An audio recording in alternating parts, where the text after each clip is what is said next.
Small businesses in the West are counting the cost of the impact of the pandemic on their ability to help fight climate change.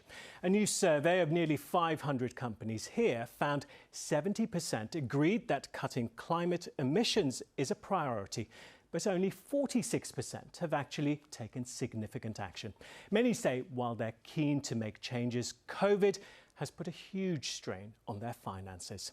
This report from our business correspondent, Dave Harvey. I've got citric acid and sodium bicarb, and we're just going to sprinkle it into the sink. Cleaning the kitchen using simple, old-fashioned chemicals. Creates energy, and it's really for clearing blocked sinks. And it's not just her own sink she cleans this way. For 8 years, Wendy Thomson ran an eco-cleaning business. Pretty sure it's like 12,000 sinks that we've cleaned, over 5,000 bathrooms and like 7,000 toilets, and I know these products work. So now she's mixing them at home to sell to the public.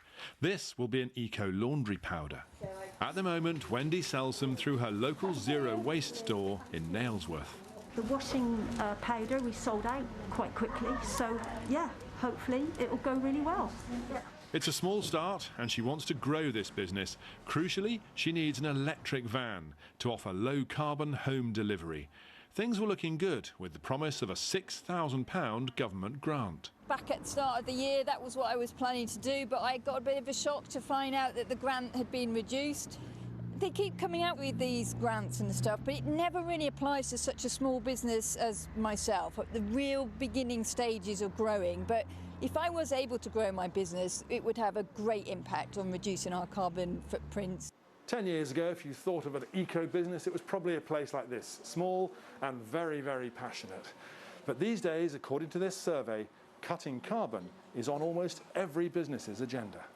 I would call it a green innovation gold rush. I think we're at a point now where if you're a business, you've got ideas and you've got some capital, there's serious money to be made. In Bristol, Phil Ward's firm makes fancy high-end radiators. They're busy developing a new product fueled by renewable energy.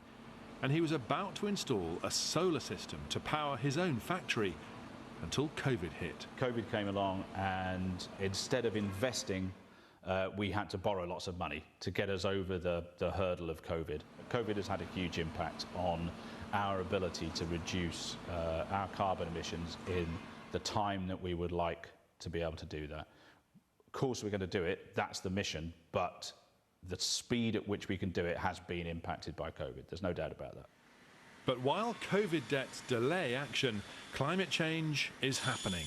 So what should be done to help firms cut their carbon right now? There needs to be real clear carrots and sticks. I think businesses are ready. They understand the need to act on climate change, so the regulations need to alter so that it's cheaper, it makes the clear business decision to go with the low carbon option.